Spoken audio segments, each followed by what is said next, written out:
The Paracave Podcast, proudly brought to you by major sponsor Jack's Pale Ale, exclusively available at Parramatta Eels Club, Shannon Cooney from Glenmore Park Realty, BTZD Clothing, and the official media partner of the Paracave Podcast, the Parramatta Times.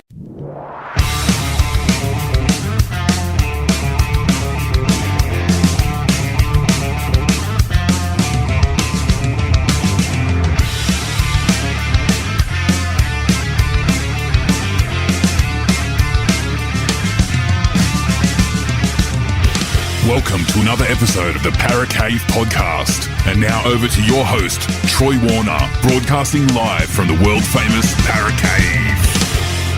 And yes, hello and welcome back to another episode of the Paracave Podcast. Troy Warner here, and we are back to the fans and members series of interviews that I do from time to time. And this gentleman, he is a massive member and fan of the greatest rugby league team of all, in my opinion anyway, and his as well, and thousands of others as well, the Parramatta Eels. But you will also recognise him on the radio as well, a bit of a media personality I should say as well. You can hear him on the Ben Fordham Show on 2GB, 873 AM, Monday to Friday. He is the sports guy. He gives the sports wrap-ups. And he was also previously on the continuous call team as well. This interview was done live in the Paracave. He made the effort to come out to the Paracave and do this interview. And of course, I'm talking about the one, the only Spiro Christopoulos. Now, Spiro is a great bloke. We have a great chat about his love of rugby league, also his support of the Parramatta Eels as well. And look, he's got a very interesting thing coming up for JDRF Australia, which is to do with juvenile diabetes, type 1 diabetes, and he is going to be jumping out of an aeroplane. Yes, he is a crazier man than me, but he is raising money and awareness for them. The link will be in the show notes, so if you can donate a few dollars, please do. He's already up over $10,000, but the information is also in the show as well.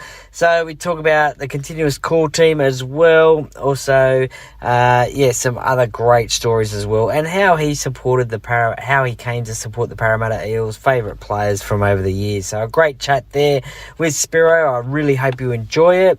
And this would not be at all possible without the help of the sponsors, and they are Jack's Pale Ale, exclusively available at Parramatta Eels Club. Also, Shannon Cooney from Glenmore Park Realty, BTZD Clothing, the Parramatta Times, the official media partner of the Paracave Podcast as well. So thank you very much to those sponsors as well for your support of the podcast. It is mostly appreciated. Don't forget also to follow the podcast on Instagram, Facebook, and also YouTube as well. That would be greatly appreciated. But that is enough of me talking. You want to hear from Spiro and his rugby league story, also a little bit about his media career as well. So, as Hindy says, get a beer, coffee, whatever you want. Sit back, relax, and enjoy, and let's get straight into it.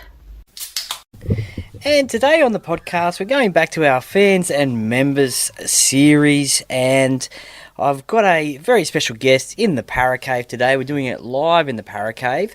And with me today is massive Para fan, and you might know him because he is in the media as well. You might have heard his voice, seen his face, both with the continuous call team and with Ben Fordham in the mornings. Welcome to the Paracave, Mr. Spiro Christopoulos. Troy Warner, thank you so much for having me here today. Blown away by the setup. I've seen it on TV for years and heard about it, so to be out here with you today to do this pod live's a thrill. So thanks for having me on, and looking forward to chatting over the next little while. Not a problem. No, thank you very much for joining me, and I know you're a massive Parramatta Eels fan, but how did you discover rugby league, and what is your earliest rugby league memory? Well, it's funny you asked that, Troy. I, growing up, was in a household that was fanatical about rugby league. My father, huge Parramatta fan, and it was compulsory viewing every Friday night that we would watch the footy and we'd order a couple of pizzas from a young age. Probably, I'd say, the age of 5 when I started school. At that point in time, I probably didn't know the rules of rugby league, but we'd sit there and we'd watch it, and slowly but surely, Dad would introduce us to the rules, and my brother and I used to sit on the couch every Friday with a couple of pizzas and watch the footy, and we just gradually, I guess, grew a liking to the game. Earliest rugby league memory, hard question.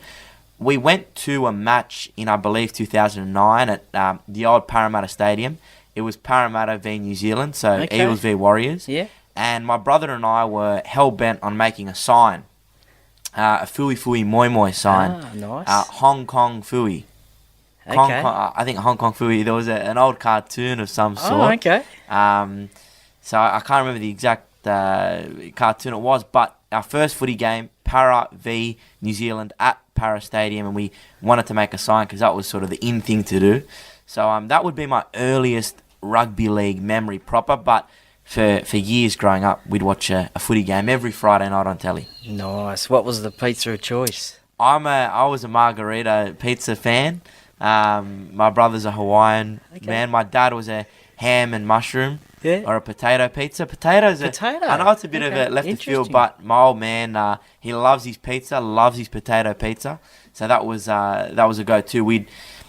My dad had a fruit and veg shop. So we'd go there on a Friday afternoon after school. We'd work there, and then on the way home, we'd pick up some pizzas and go watch the footy. And that's how it all started. That's where the magic begun. Nice. And growing up, would you have ever played rugby league as a kid?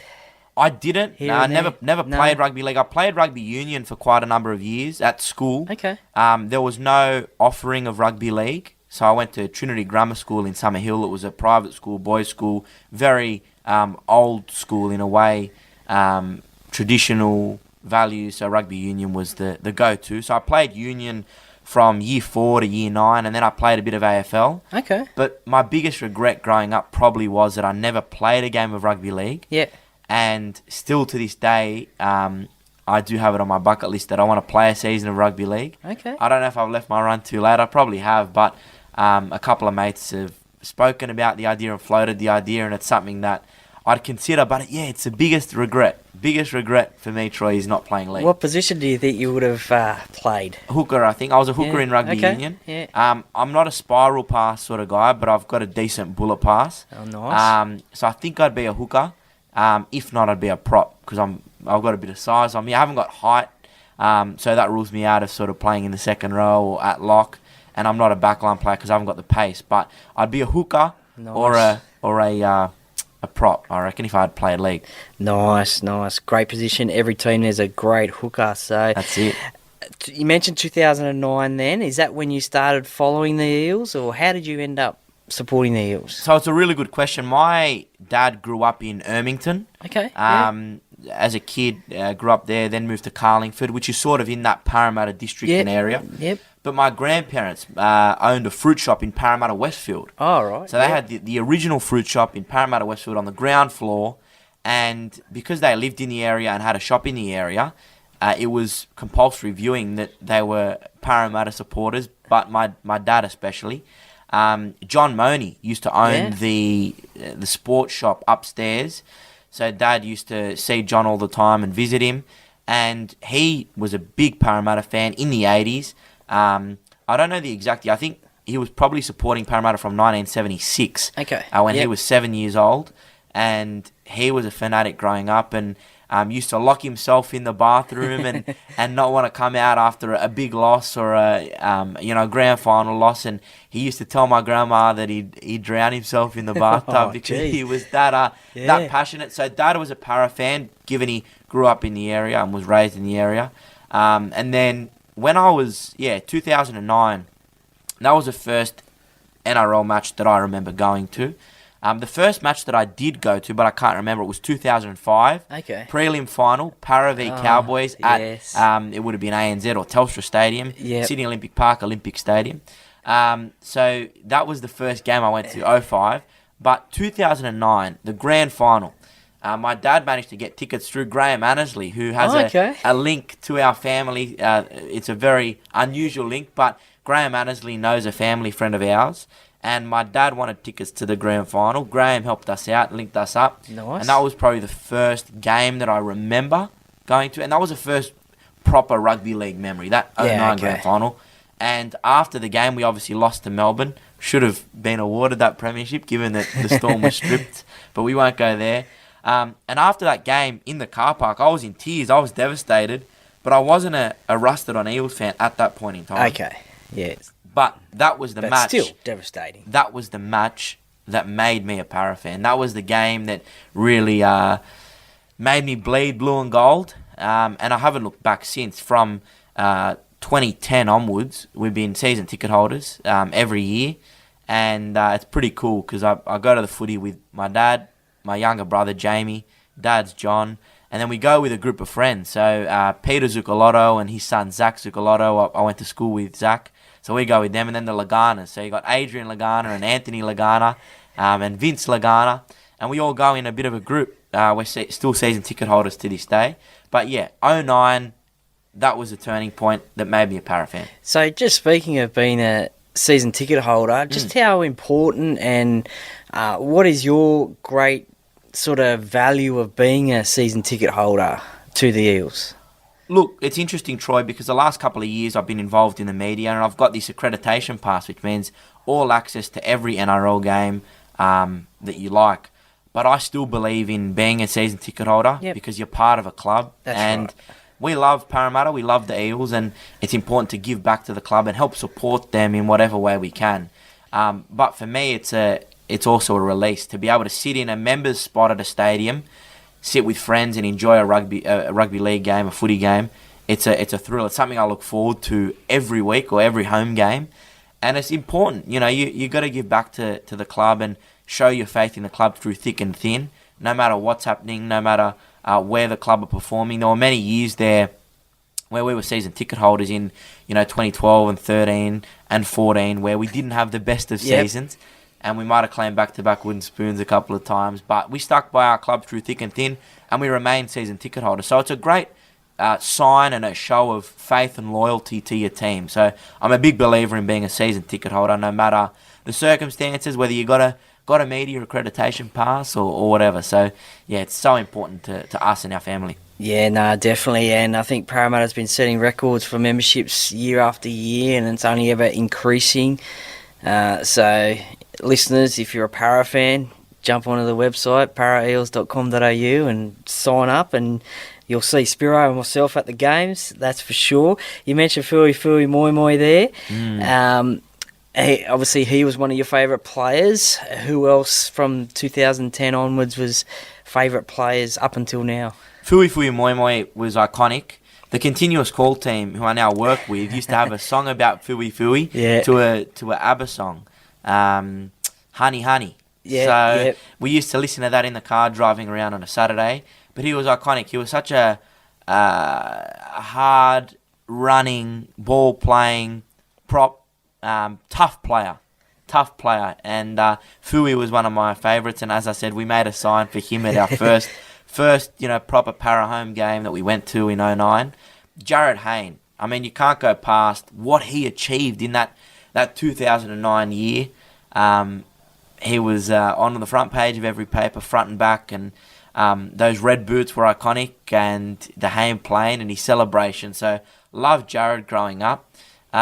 In terms of that 2010, Nathan Highmarsh, I know that 2011, 2012, 13 were his sort of final season, so we saw him at the back end of his career. But Hindy was a favourite for me. Luke Burt was a favourite of my brothers.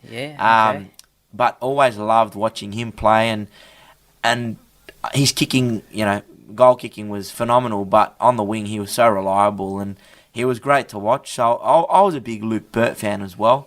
But yeah, I'd probably say Jared Hayne, Fui Moi Moi were my two favourite players growing up, and Hindy. I mean, can't go past a club legend in Nathan Highmarsh. Yeah, 330 games for the Eels. Philly scored a great try in the grand final. He did. For a front rower. Yeah. It was about 30 metres, 40 metres out, something like that. Ridiculous in the corner.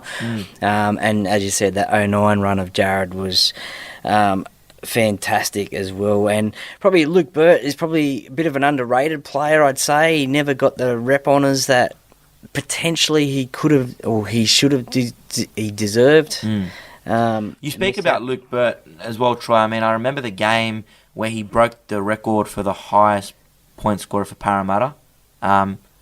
He did break that record, right? Or am I? He got the try record.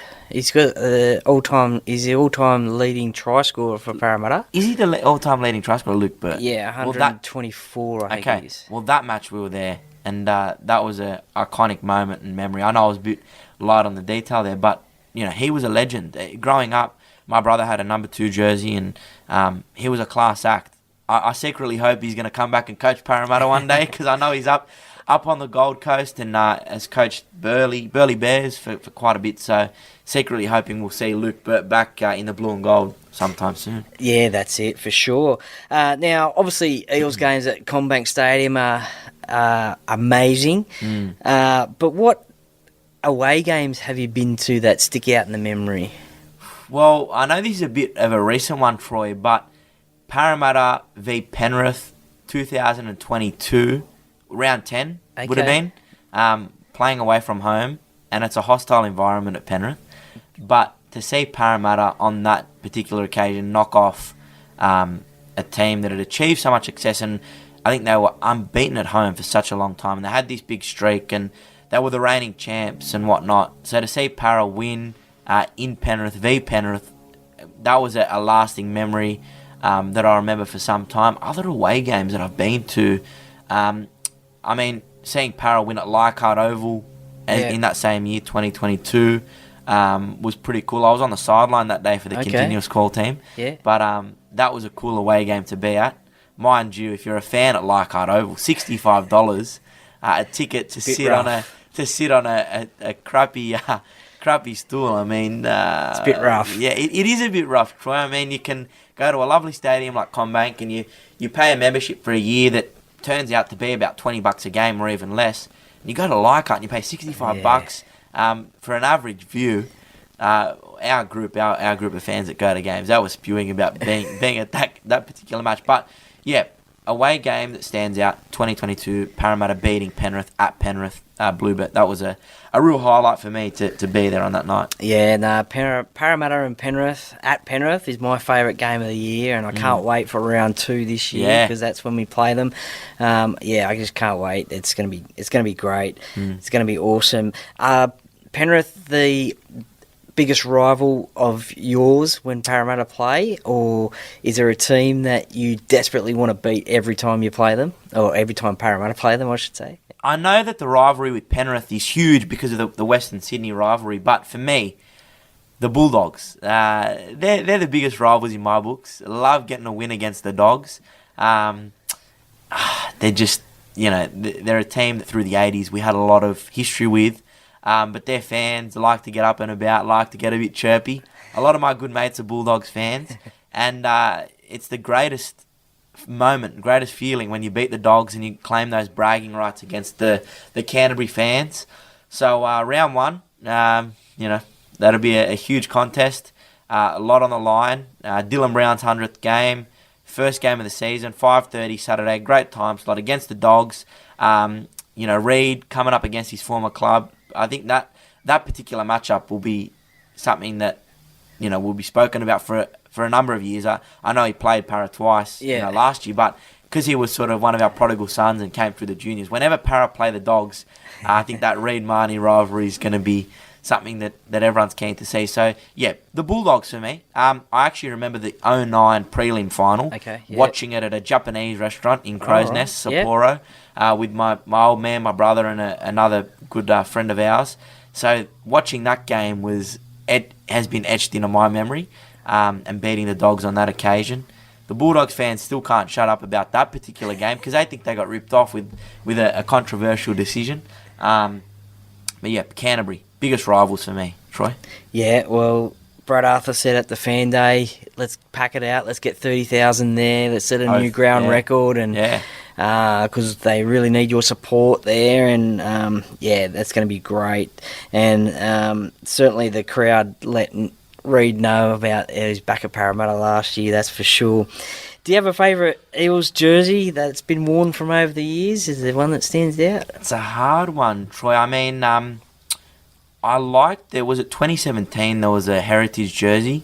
There was a bit of that retro jersey that we had in that. Was it 2017? You probably ought to help me out here. I know the jersey I'm thinking about, but the hard part about audio is you got to describe this sort of thing. I'll just have a look around while you're talking about it. I think there was a photo I saw you've got here in the Para Cave of an article with a couple of para players. It might be over there. There was a snipping of a newspaper clip. A newspaper article with a few of the guys. Okay, so that's the replica of the 86 jersey. Yep. That was my favourite one. What year was that, Troy? Was that 17 or 16? Or that might have been 14, maybe? 14. 15? 14, 15, I think. That jersey there, replica of the 80s jersey. I did enjoy watching the boys run around in the hoop jersey in, was it 2018? There was a yellow version and a blue version. Oh, yeah. The home version was blue. That was a more recent favourite of mine. But yeah, outside of that, the replica of the 80s jersey, the heritage or retro one, that was my favourite, yeah. And then as a fan, do you think that the cost of jerseys is too much? 100%. And the number of jerseys that come out each year? I agree. I think that it's astronomical. $170 to buy a jersey.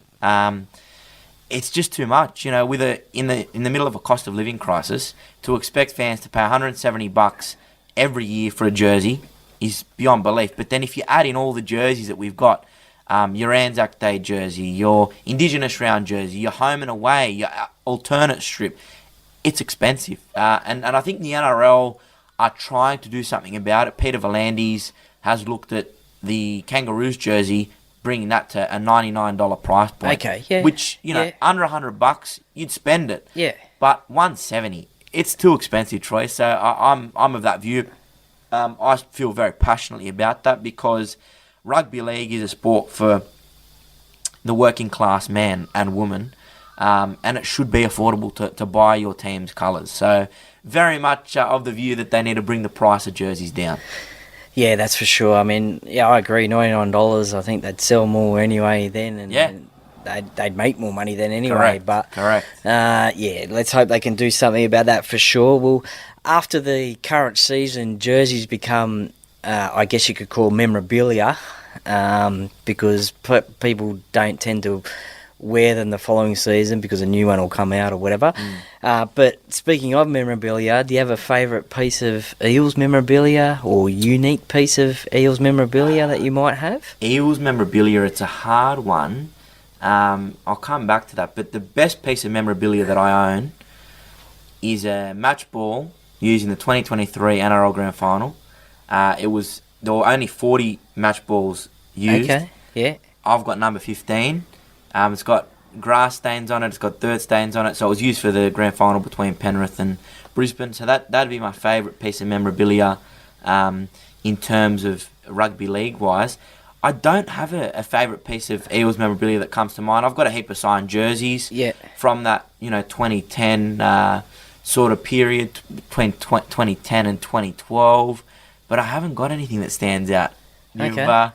You stumped me on that one. But yeah, favourite bit of memorabilia would definitely be that match ball used in the grand final. Yeah. It'd be hard to top that. Oh, for sure. Now, there's been some great Eels players from over the years, and they've also unfortunately moved on from the club. Is there a player that Parramatta have had and then has gone to another club that you wish that we would have kept at the club? Reid Marnie, definitely. Yep. I was a big Reid fan.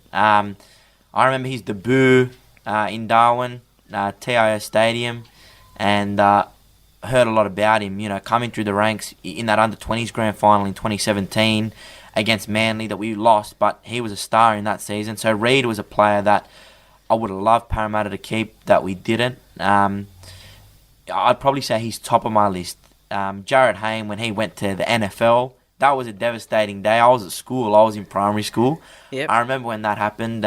Shattered. Being a big Jared fan growing up, it was tough to see him move on from Parramatta and move on from the NRL. And then when he went to the Gold Coast, it was even more, heartbreaking, because he was my favourite player growing up. So Jared, Reid, definitely up on my list.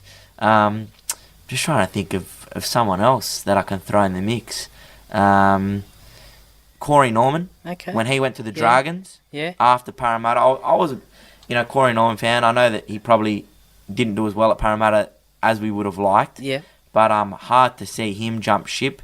But a lot of my favourite players have been clubmen, people that have been at the club their whole career, whether it be Nathan Highmarsh or I mentioned Jared, but Nathan Kalis is another Luke one. Burt. Yeah, these guys, they were all clubmen. So probably say Reid and Jared were the two most in that department. What about on the flip side? If you had an open checkbook and there was no salary cap, Yep.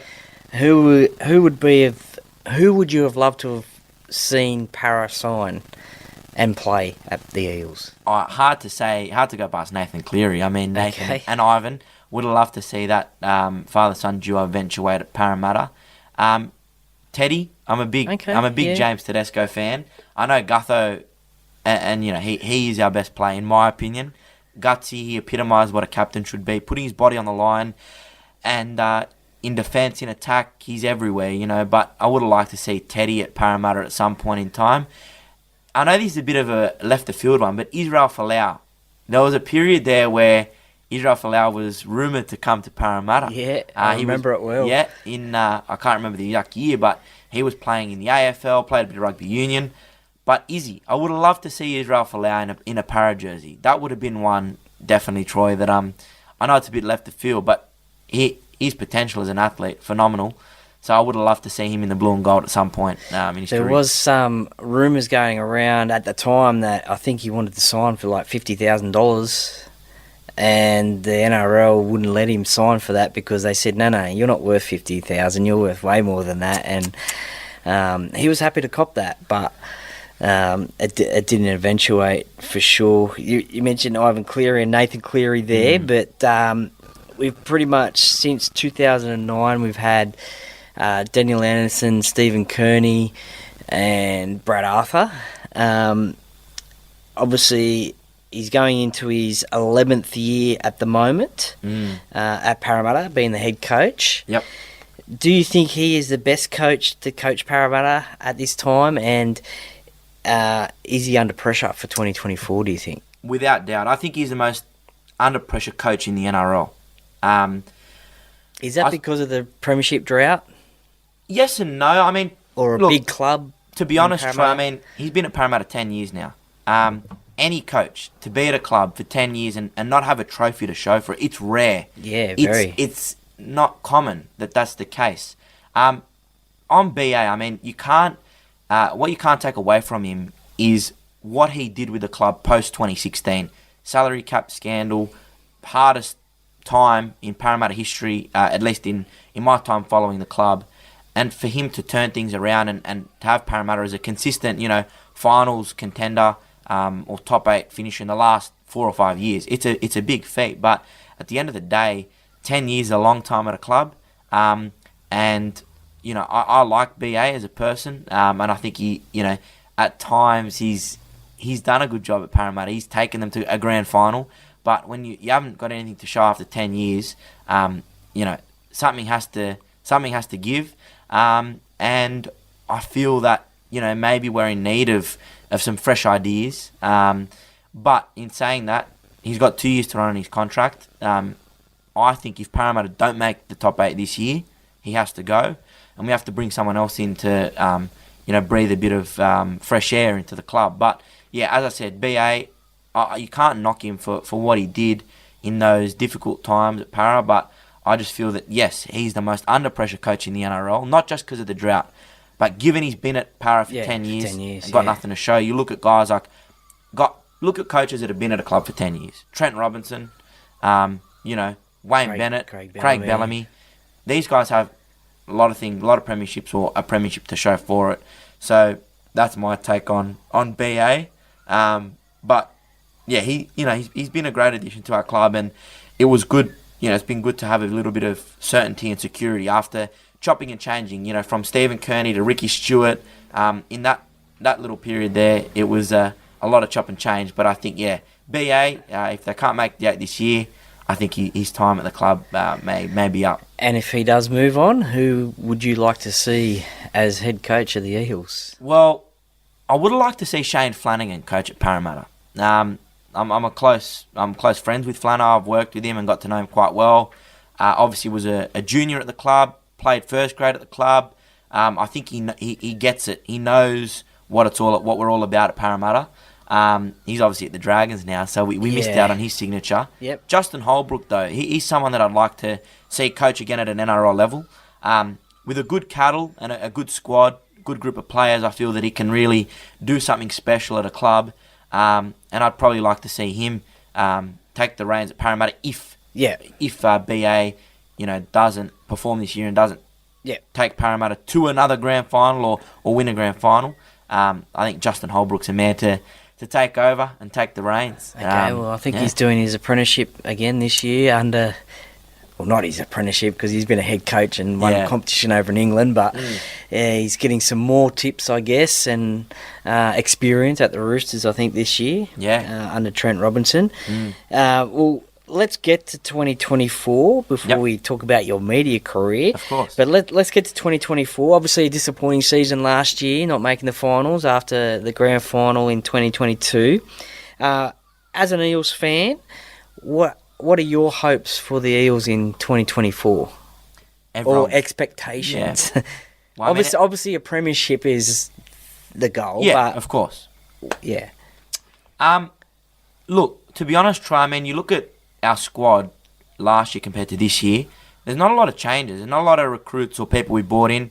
I think Kelmer will be a great addition. Taulagi, he'll be a fantastic signing. I think what we saw with Isaiah Papali'i and Jermaine Hopgood, coming to Parramatta, from a club where they probably weren't getting the recognition they deserved or weren't achieving or reaching their potential as much as they should. Yep.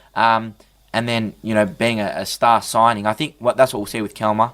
I think he'll be a possible starter come midway through the season, but he'll probably start off the bench. So I think he's one to watch. Expectations, though, for the club. We need to make the 8. Yep, very definitely. Disappointing to go from grand final to not making the 8. I think Dylan Brown's going to have a big year, huge year. This is the year that Dylan Brown will stamp his mark on the National Rugby League. If he can stay fit and stay on the field, I think he'll be a force to be reckoned with. And if him and Mitchell Moses can be consistent and play good footy, anything can happen. And obviously our forwards, RCG and Junior Paulo, if they can combine well and have a good year, we can do it. But expectations definitely make the 8. I think it's probably a bit ambitious to say expect them to make the top 4, given how many good teams there are in the NRL this year. You look at last year's top 8, definitely it was. And then you say you got teams like Parramatta, South Sydney, North Queensland, Manly, Gold Coast might be better. They all missed out. So I think it's going to be a really tight, good comp. But I think Parramatta make the 8. If they're in the finals, anything can happen. You want to finish in the top 4. You want to finish in the top 2 to give yourself the best chance of winning the comp. But I think, top 8. I don't want to have any, ambitious expectations for the club. I just want them to make the 8 and be in the hunt and be competitive and play good footy. I think if we can start our season well, if we can get a few wins under our belt early, get some momentum going, I think it sets us up really well for the year ahead. Yeah, no, I love that answer. I think, my hope is maybe 4 to 6. And get off to that good start. I think we can win the first 5 games of the year, be 5 from 5, be flying. Because traditionally we've been slow starters, I guess, especially last year as well. And I think the good part about this Parramatta team is I think there's not a lot of changes from last year. So people say, you should bring in some fresh faces, but I think we've got a couple in Kelmer and Morgan. And I think because this group has been together for a long time now, and especially of what happened last year, they'll only be better for the run this year. Well, I've spoken with a couple of players, and I won't name them, but I've spoken with a few players off the record, and their view is that the group is tighter than ever, closer than ever. It's been a great pre-season. It's been a long pre-season, but the boys are really confident about where they're at. It looks like the group are tight and close, and that's all you can ask for. So, based on some of the conversations I've had with individuals and players, first graders, they're confident about the year ahead, and they're looking forward to what could be. I think there's a drinking ban as well. Okay. They're not gonna drink in season this year. Okay. Which is interesting. I'm keen to see how that's going to work post-match. I don't know if there are still going to be beers in the sheds after games, but Zero alcohol beer. yeah, you know what? That's the way around it, Troy. But I think this squad and this group are tight, and you raise a really good point that they're building something. And I think guys like Jermaine Hopgood are going to get better this year. They're going to take their game to the next level. He wants an Origin jersey. He wants to play for Queensland, for the Maroons, and if he wants to do that, he's going to need to play well at a club level. So I think guys like him are going to have a really good year. Brendan Hands, after his first year in the NRL, could be a real force to be reckoned with as well. So yeah, I think they're going to do well. I think they're going to build on what they did last year, and they'll reflect on that. And it hurts not making the 8, and I think that's going to sting, and that's going to make them even more hungry to do well in 2024. Yeah, because as you said, make the finals, anything can happen. That's it. Just got to win games. Exactly right. You got to. You know what? My theory, Troy, is that you've got to string 4 good games together. You got to win 4 games, and you're in a grand final. Got to play a month of good footy. Yeah. You got to. September. And you're in a grand final. So I know it's 4-3. It depends where a club finishes, but if you can string 4 or 5 good games together, you win a comp. So it's not that hard. Do everything you can to get to that point, and then play a good month of footy. Play a good 5 weeks. New season starts. New season, exactly right. Well, you mentioned the continuous call team before, and that's where I first discovered you, and probably many people discovered yourself. What was that experience like, working with those guys? Pretty cool, Troy. I mean, it's a real pinch yourself moment. The first game that I went in there for was actually a Parramatta game. Okay. It was round 1, 2021. Parramatta went up to Suncorp and played the Broncos. Ah, yes, I was up there for that one. Yes, you were there. Isaiah Papali'i made his club debut that night. Keegan Hipgrave, yep. a few others. Memorable game. We won that match. Yep. Good start of the year. Good start to the year. But that was my first shift on the continuous call team. And I went in there and got to meet Darryl Broman for the first time, Mark Piggy Riddell, David Morrow, and we send our thoughts to Davey at the moment. Shout out to David.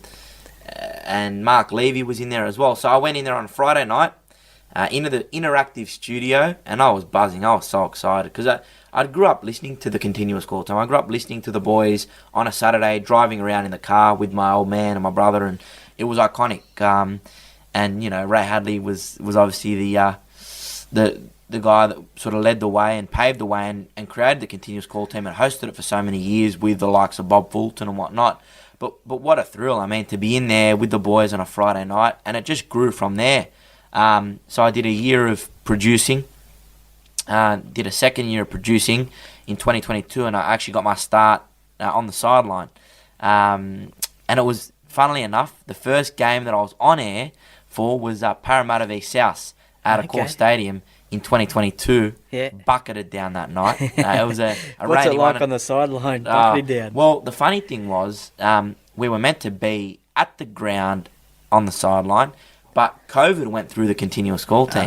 So we were restricted to the studio because a few, callers had to double up, and I think Gal called back-to-back games. Okay. So the first game on air that I did, Chris Warren was calling, the son of the great Ray Rubs Warren. Yeah. And Chris also was a former player with Wests. Paul Gallen, Parramatta Junior. I love to claim him as one of ours. Going back to the question you said earlier about who's a player you wanted to see rep a Parra jersey, Paul Gallen. I would have loved to see the G-Train play for Parra, given he was a junior. I'd always like to know the story about why he didn't follow through with Parramatta.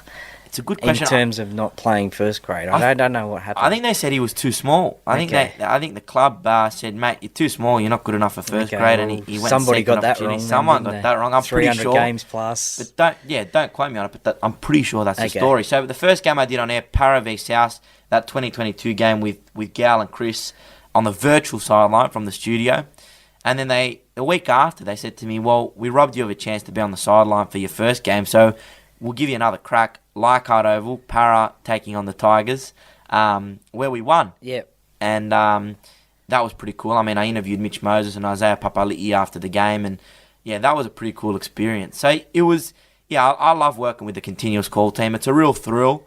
It's as fun off air as you hear on air. Yeah. And the boys are great. Darryl Broman is an absolute legend. Love the guy. I used to watch him on the Footy Show. Yep. Growing up. So it's a very surreal thing to be able to work with him and form a close friendship with Darryl.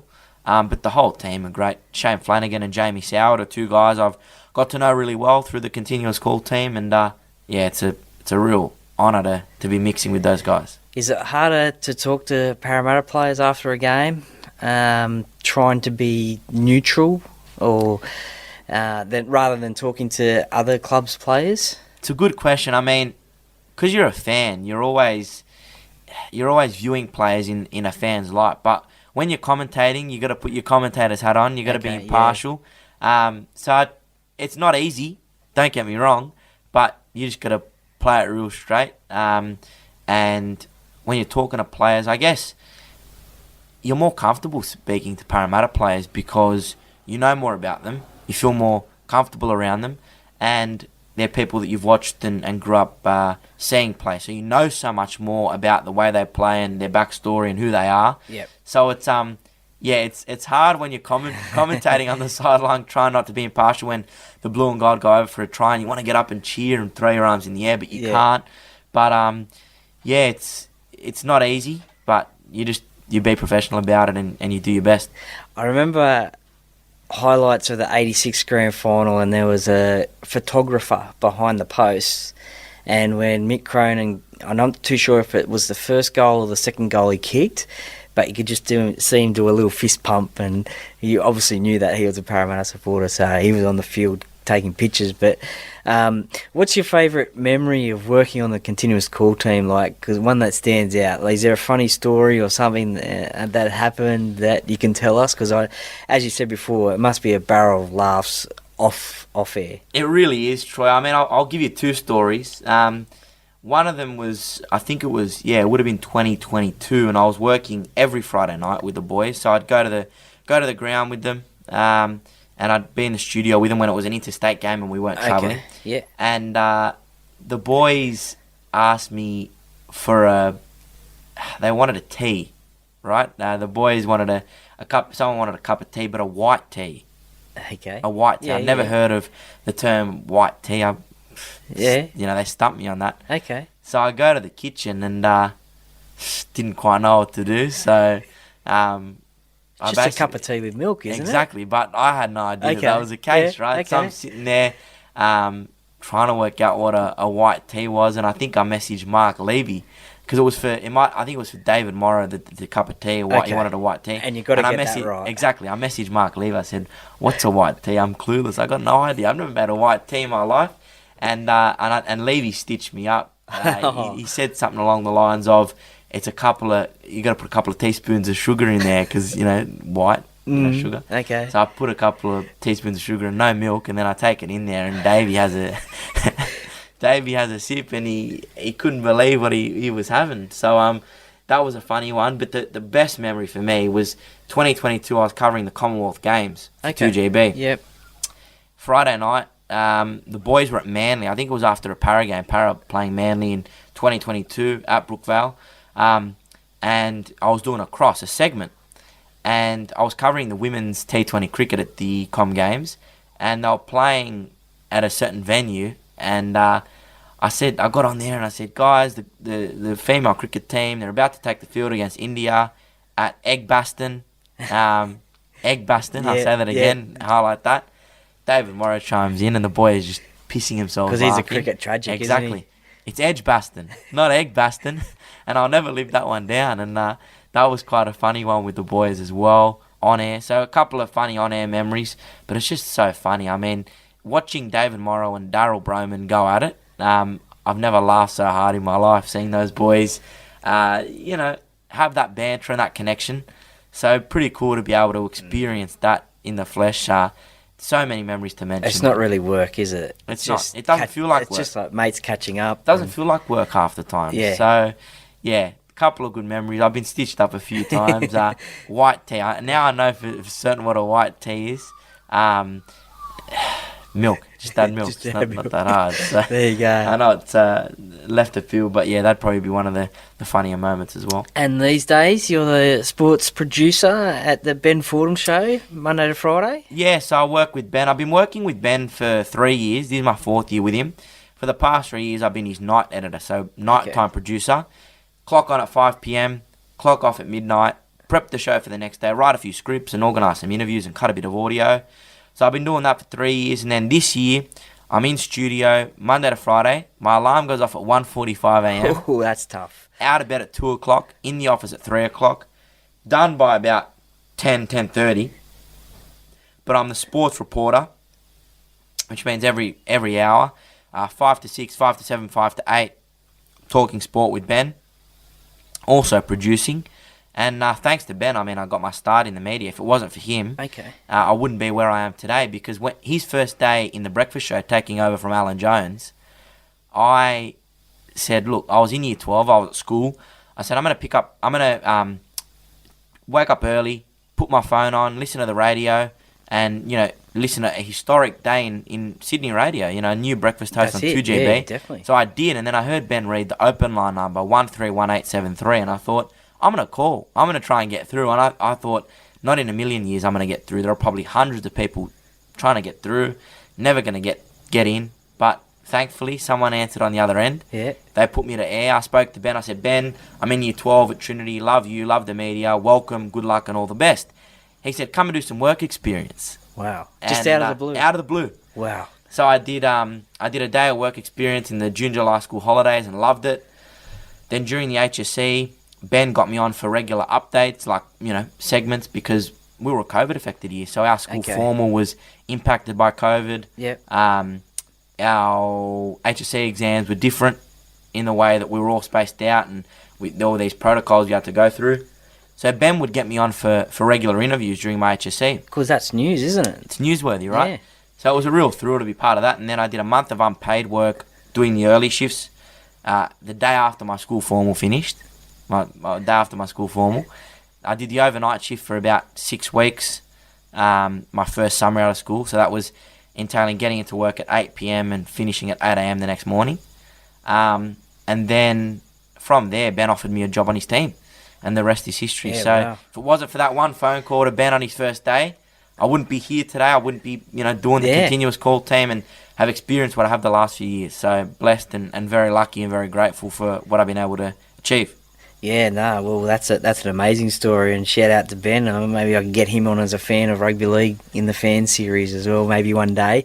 And also this year as well, in the not too distant future, you're going to the Paris Olympics, which must be very exciting because you copped that news the other day. But in a few weeks' time, you're doing something for charity. What is that, and how can people help? Yeah, well, thanks for mentioning it, Troy. I'm in 2 weeks from today, 3 weeks from today, sorry. JDRF, Juvenile Diabetes Research Foundation. They are a great group, and they're basically trying to raise money to find a cure for type 1 diabetes. Okay. It's a cause that a lot of people are impacted by. And it's a cause that's close to all of our hearts at 2GB, because we've got a few colleagues that are type 1, and they suffer from diabetes.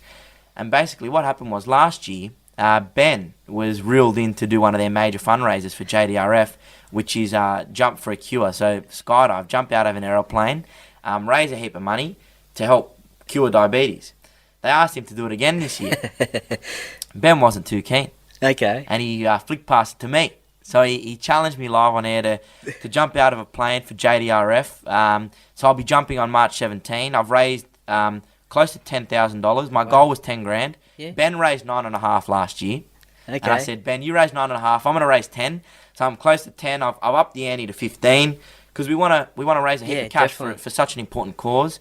All you have to do is Google Spiro JDRF. If you Google Spiro JDRF, you'll be able to donate. Any donations would be appreciated, going to such a great cause. Never skydived before, never thought in my wildest dreams I'd ever do it. It's the wildest thing I've ever done. But I'm excited. Yeah. I'm keen to do something out of my comfort zone. I've actually been watching videos of tandem jumps the last couple of weeks since I've known about it. Nathan Highmarsh, a couple of years back, he's done it. Did a segment for the Matty John show. Okay, yeah. He lost a bet. I think he lost a bet on a State of Origin game, and because he lost the bet, he had to jump out of a plane because he's got a fear of heights. Yeah. So they drove down to Wollongong for the day and jumped out of an aeroplane. So I've been watching Hindy do it, and if Hindy can do it, anyone can do it. So I'm up for the challenge. Got to head up to Newcastle for the day, and yeah, Paris Olympics. That's on the horizon. It's 100 odd days away, so it's still a little while away, but can't wait. Paris, what a city! It'll be cool to be over there, to be able to cover it for 2GB and the network, 9 Network will be amazing. Covering a heap of sports. Can't wait for the swimming and the track and field. But sports like basketball and tennis, and the football, the soccer, the Matildas. They're the sort of things that I'm looking forward to covering. So yeah, exciting times ahead. But as I said, the skydive, that's in the rear vision mirror. Because that's coming up in the next couple of weeks. Well, you're a braver man than me. I don't think I could do that, but I have bungee jumped before, and that was in Bali. So I did that twice. So people say, "Oh, what'd you do it in Bali for?" It's like, well, I was over there on holiday. I was young, but I don't know if I could skydive. But the only skydiving I've watched is on Point Break. So, well, the thing is, Troy, if you asked me to do a bungee jump, I'd say no. Skydive, I'd do it. Yeah. I'm petrified of bungee jumping. Head first, I couldn't bring myself to do it. But skydive, it's a tandem. You got someone on your back. You're free falling. Could never do a bungee jump. So you're a braver man than me for bungee jumping. I don't know, but it's a great thing that you're doing, raising that money for a potential diabetes cure, and hopefully the listeners get on board and can donate some cash, and we'll put that in the show notes, and we'll get that happening. We'll finish off with our quick top 10 and our set of 6. Yep. So the quick top 10, you can elaborate a little bit on it if you want to. Yep. And look, they're probably subjects that you guys have spoken on the continuous call team about as well, because there's not much footy talk on there. It's all lads talking. Shits and gigs, we say. Shits and giggles. So, that's it. It's all about the fun, the banter. All right. Tomato sauce or barbecue or whichever sauce, stored in the fridge or the cupboard? Fridge. Okay. No doubt about that. Okay. It's funny, though. I'll give you this curveball. I'm neither a tomato or barbecue sauce fan. Okay. On a burger, tomato sauce. On a sausage sizzle, barbecue sauce. So I like to chop and change, but in the fridge, no doubt about that. Okay. Beetroot on a hamburger. Is it a must? Yes or no? Yes. I as a kid growing up, hated beetroot. Never had it on a burger, but now it's a must, and I love it. Absolutely love beetroot on my burger. Absolutely. Well, you talked about pizza at the start of the show. Pineapple on pizza, yes or no? Yes. Love it. A few Italians will disagree, especially our mates, the Zuccolottos and the Laganas. I don't know if they agree with pineapple on pizza, but I love it. I think ham and mushroom is great, but I don't think the Italians like it, and they're not too fond of pineapple on pizza. I wasn't as a kid. I used to pick it off, but I can cop it these days. Going back to white tea, are you a tea or a coffee man? Neither. Don't drink coffee. Okay. Don't drink tea. I'm a hot chocolate man. Hot chocolate? I don't know if anyone's given you that response. No. Don't drink coffee. Don't want to drink coffee. I don't want to be relying on a stimulant, especially doing the hours I do. And I'm not a big tea person. I don't know. I just don't get the hype. That's clearly why I didn't know how to make a white tea. So every morning I've got this little sachet at work. You can buy them at Coles. They're a hot chocolate mix. It's a powder. It's got the hot chocolate mixed with a skim milk powder. Put it in. Add hot water. Brilliant. Highly recommend it. No worries. It'll get you through the morning. Star Wars or Star Trek? Neither. Neither? I'm not a Star Wars or a Star Trek man. If I were to choose one, I'd probably say Star Wars. But I haven't watched either of those series, which is probably another weird one. No one has probably told you that before, right? No, I think MG hasn't seen Star Wars or Star Trek. Okay. I think, and I think someone else the other day too said they hadn't seen Star Wars. So okay, you're not alone there. Okay, good. I'm glad. Well, what about Arnold or Sylvester? Hard one. Probably Sylvester. I'm more of a Rocky man. Okay, yeah. So I'm a Sylvester. But here's a quick one chucked in then. Which is the best Rocky movie out of the series? It's a hard question. I'd probably say the first. Okay, the original. But I love the Creed series. I don't know if you watch Creed. The new... Okay, yeah. Like the modern day rendition of Rocky. But yeah, I'd say the original. Yeah, I'm a Rocky 3 guy. Okay. I like that one. I think a lot of people like Rocky 3. Yeah. McDonald's or KFC? Oh, hard question, Troy. Look, I'd probably have to say Macca's. They're a sponsor of ours on Ben Fordham Live and 2GB. But I love Kentucky. I love KFC. My go-to is nuggets. I love the nuggets and the strips, chicken strips at KFC, and the chips are great. But Macca's, the burgers are great. And we get the burger boxes occasionally and divvy it up. So I'll say Macca's, but KFC are very close. Nah, that's understandable.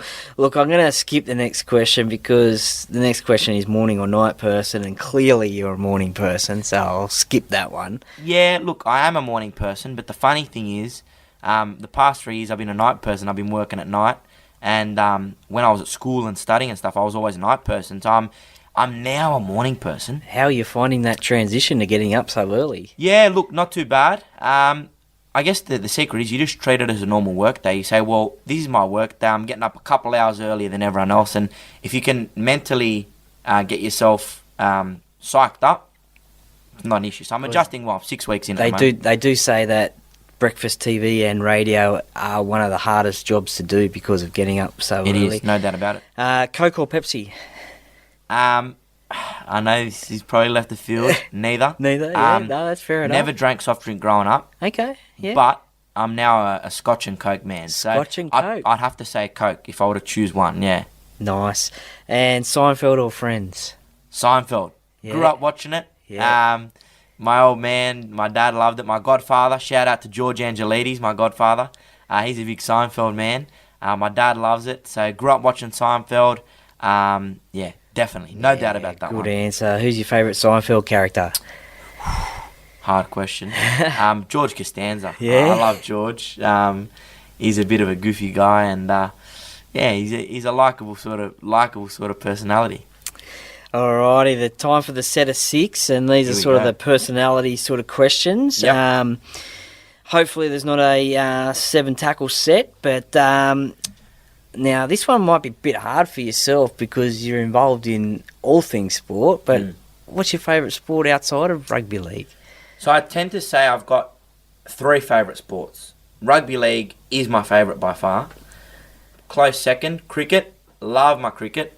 I could sit and watch every day of a 5-day test match, not get bored. I can watch one days, watch T20s. Love my cricket. Yep. Tennis is my third. I got the chance to interview Stefanos Tsitsipas, the Greek player, I saw not that too long ago. The other day, but love my tennis. Yep. Love it. So yeah, league, cricket, tennis.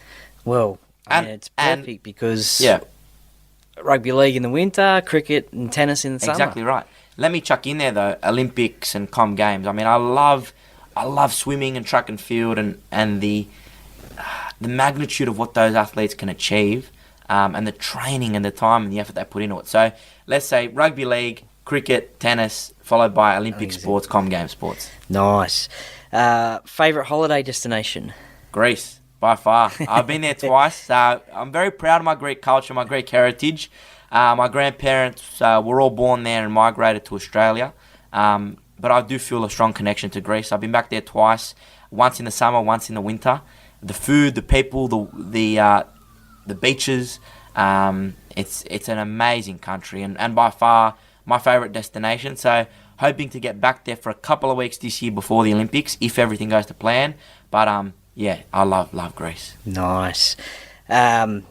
You've met a lot of people throughout your short media career, but who would be the most famous person you'd love to meet and have a chat with? Or who would you have loved to have met? Wow. That's a tough question. Sporting, non-sporting? Yeah, non-sporting, sporting, rugby league. Can be anyone. Yeah, it's a hard one. Throw me a few examples of what some of the other podcasts have said. Look, like, a lot of people have said Michael Jordan. His name does pop up a lot.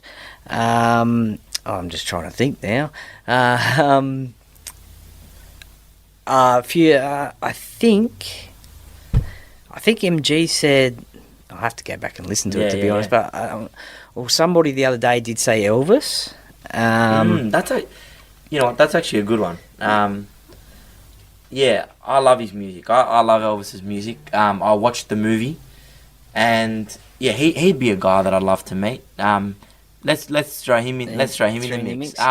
Current stars though, Bruno Mars. Okay. I'd love to hang out with him. He just seems like the coolest guy on earth. Yeah, let's just say Bruno Mars since we're in there. I'm not going to say Taylor Swift because everyone else is probably saying that at the moment. Yeah. But yeah, Bruno Mars. Or the Beatles. Okay. I mean, yeah. The Beatles, Bruno Mars, Elvis. I love my music, so let's throw those three there. All right. Now I usually say this to players, which three former players, but I'll change it up. Which three members of the continuous call team wouldn't you want to be on a deserted island with, and why? Jeez. It's a funny question you ask that because I actually asked a few footy players that question at a season launch a few years ago. I had a little printout with all the photos of the CCT boys and say, who would you want to be stranded on an island with? Who wouldn't I want to be stranded on an island with? That's a good question. So, like, who would talk your ear off? Who would annoy you the most, you think? Or okay, I'll have a bit of fun with it. Okay. Paul Gallen, because he's a tight ass. Well, he wouldn't be able to buy anything anyway. Well, when push comes to shove and we need him to spend $1, he probably still wouldn't spend $1. Or maybe spend it on a boat to come and save you or something, or who knows. Yeah, let's go Gal, because he's a tight ass. Sowie. Okay. Sowie and I, we're good mates, but he would pay me out the whole time. He loves taking the piss out of me. So let's say Sowie, Gal, one more. Who else? We can leave it at two. Okay, let's go. Daryl Broman. Okay. Because he'd eat all the food that would be on the island. He eats a lot of food, I'm telling The you big now. ma. Well, they don't call him the big ma for nothing. Yeah, exactly right. I love my food, but he'd eat all the food. So let's say Gal, because he's a tight ass. Sowie, because he'd pay me out the whole time. And Daryl Broman, because he'd leave no food for us. Just on the continuous call time, I want to mention one thing that I forgot to say before. Okay, yeah. When I was a kid growing up, and this has a nice paralink to it, on the I used to have a change table in my room, and there was a poster next to my change table of a para player, Mark Piggy Riddell. The first player that I ever knew the name of in the National Rugby League was Piggy Riddell. One of the first words I ever learnt, or names, Piggy. So to be able to work with him is a real thrill and a real buzz. And I know you've got a few photos of Pig in here. So yeah, just while I remembered, I wanted to mention that in there. So that's growing up as a kid, as a baby, you got this photo of Piggy Riddell next to your change table, and now you work with him and you're mates with him. Pinch yourself. Pinch yourself. Stuff. Yeah, 100%. I think you may or may not remember, but I've sent emails in before when my wife was pregnant with Amanda, and I think Mark Riddell and his wife Carly was having their, second child. Yep. I think we did the hospital tour at Nepean Private together. No way. Because that's where we were both going to have our baby. So that I met him there, and it's pretty cool. So he remembers me. So shout out to Piggy. Yeah, and, love the piglet. Yeah. Para fans used to love him too with the I mean, he did it at the Dragons as well, but all throughout his career, actually, the old put the arm out. But shout out to Piggy, get him on the podcast as well. That'd be great. What's your specialty dish in the kitchen or on the barbecue? I don't cook. Yeah? My biggest downfall, I don't cook. My brother's a pretty good chef. What can I make, though, that I make? Well, I'm not much of a cook either, but so I'm like a bacon and eggs guy or a sausages or steak on the barbecue. That's basically. Yeah, I could probably cook some sausages or souvlakia, the Greek skewers on the barbecue. Yeah, nice. What about like toasted sandwiches or something? Yeah, I could do it. I could do a pizza or a toasted sandwich. Okay, what's your go-to toasted sandwich? I've got two. I love ham, cheese, and tomato toasted sandwich. Oh, that's a classic. And here's a note a bit left of field. Chicken mayo toasted sandwich. Oh. I've put that in the Jaffle Maker once. Bit of cheese? Bit of cheese. Yeah, Unreal. okay. Unreal. Yeah. Unreal. Love it. Nice. And you mentioned a few artists there just before, but your favourite musician or band to listen to? I love Bruno Mars. So yeah, I'd put him as my favourite artist. Favourite band, Coldplay. I'm seeing them later this year. That was our Christmas gift. Our mum bought us tickets to Coldplay. We're going as a family. So I love Coldplay. Love Bruno Mars. 80s. I mean, grew up listening to 80s music, so I love 80s. Elvis. I love Elvis and the Beatles. Hard to pin it down to one, though. And I know this is going to surprise you, but I love my Greek music. So there are a few artists there. Konstantinos Argyros. I saw him come out last year. And it's occasionally Greek artists come out here and I watch them perform. So I love my Greek music, but love my retro and pop stuff. So. Does Ben still have the Coldplay theme music? He does. Viva La Vida. Yeah. He hasn't got tickets yet. Oh. For the concert, he said I'm gonna have to pull some strings. But we bought our tickets, so I'm going. I'm happy. I'm gonna be there. So it's in November, just before my birthday. So looking forward to. Is that your favourite Coldplay song, or is there a different one? That's a tough one. Viva La Vida is iconic, especially given I work for Ben. What else? What are my other favourite Coldplay songs? I mean, Yellow's great, very emotional song, but Yellow's a good one. And what's the one that they sing with Beyonce? Rain on Me, Rain on Me. I don't even know the song. Yeah. But there's a good collab with Beyonce. I like that song as well. They're great artists, that's for sure. Well, Spiro Christopoulos, thank you very much for coming to the Para Cave today, and for coming out to the Para Cave today, I'll give you one of these, a Para Cave podcast hat. That's too kind of you. You've made the effort to come out to the Para Cave and give me some time and an interview, so wear that proudly. Maybe wear that into the office one day. And wear it with pride. You never know. And thank you for coming on the Para Cave podcast today. And I'm sure we'll catch up at a Para game sometime this year. Well, Troy, thanks for your time. Thanks for having me. I mean, what a thrill to come out here and see the setup you've got. I know we've been speaking about doing this for a long time, but nice to be able to make it happen. Go the Mighty Eels in 2024, and thanks for the wonderful gift and the hat as well. And yes, hello and welcome back to the podcast. Thank you very much for listening to Spiro and his rugby league story and his support of the Parramatta Eels. Look, some great memories there of the Parramatta Eels brought up by him, and certainly some that I remembered and enjoyed as well. Also loved his chat about the continuous call team as well.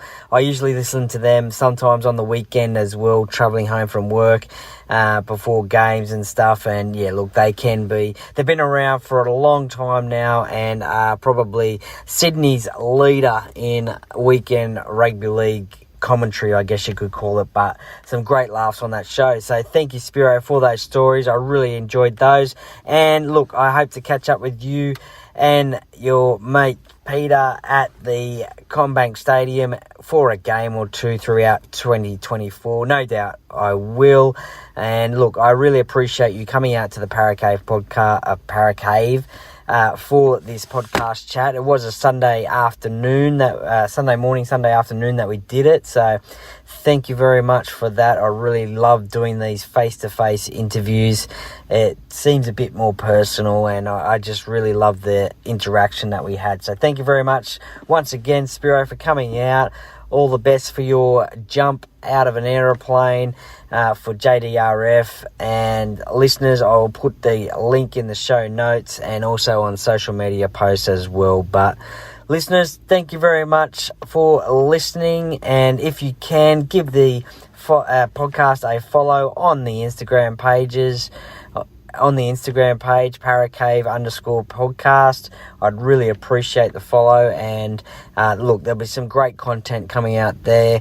And there'll also be some content for the podcast coming out each and every week. So looking to do about 4 to 5 podcasts a week. Tipping podcast, review podcast, game day preview podcast, and interview-based podcast. So look, there's plenty of content coming your way. So if you enjoy it, please follow the YouTube channel, the Instagram page as well.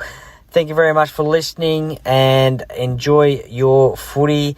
And look, the next podcast will be probably coming up anyway, this Saturday is a game day preview podcast with George from the Quick Hands podcast.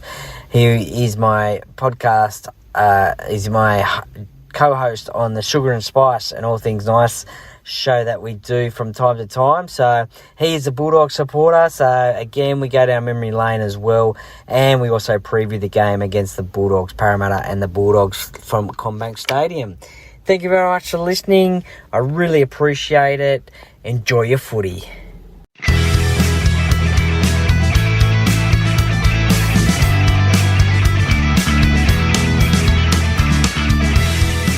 Thank you for listening to another episode of the Paracave Podcast. See you next time.